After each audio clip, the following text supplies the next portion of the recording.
வணக்க மக்களே, நான் உங்கள் பாண்டிச்சேரி மீனோ பொண்ணு பேசுகிறேன். மீனவர்களுக்கு அதிக வருமானத்தை ஈட்டி தரக்கூடிய இந்த வண்டை தண்ணியை பற்றி தாங்க இந்த வீடியோவில் நம்ம பார்க்க போகிறோம். வீடியோவில் 2 கலரான தண்ணி தெரியுதா உங்களுக்கு? அதில் லெஃப்ட் சைடில் இருக்கிறத தெளிவு தண்ணின்னு சொல்லுவோம். அதுவே ரைட் சைடில் இருக்க டார்க்கான தண்ணியை தாங்க வண்டை தண்ணின்னு சொல்லுவோம். இந்த லெஃப்ட் சைடில் லைட்டான கலரில் இருக்க தண்ணியில் கிடைக்கிற மீனோட அடர்த்தி கம்மியாகவே இருக்கும். இதுவே வண்டை தண்ணியில் கிடைக்கிற மீனோட அடர்த்தி அதிகமாகவே இருக்கும். எதனால் அப்படின்னா, வண்டை தண்ணியில் கடல் நீரோட கலர் இருட்டாக இருக்கும். மீன்களுக்கு கண்ணு தெரியாமல் அதிகமாக கூட்டமாகவே வலையில மாட்டோம்.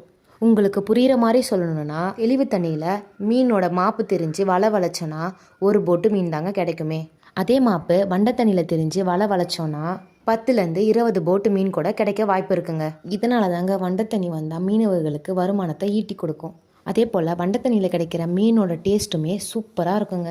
நீங்கள் வண்டை தண்ணியை நேரில் பார்த்தீங்கன்னா மறக்காமல் கமெண்ட்டில் சொல்லுங்கள். இந்த வீடியோ பிடிச்சிருந்தனா மறக்காமல் உங்கள் ஃப்ரெண்ட்ஸ் அண்ட் ஃபேமிலிக்கு இந்த வீடியோ ஷேர் பண்ணுங்கள். நம்ம பேஜை ஃபாலோ பண்ணிவிடுங்க.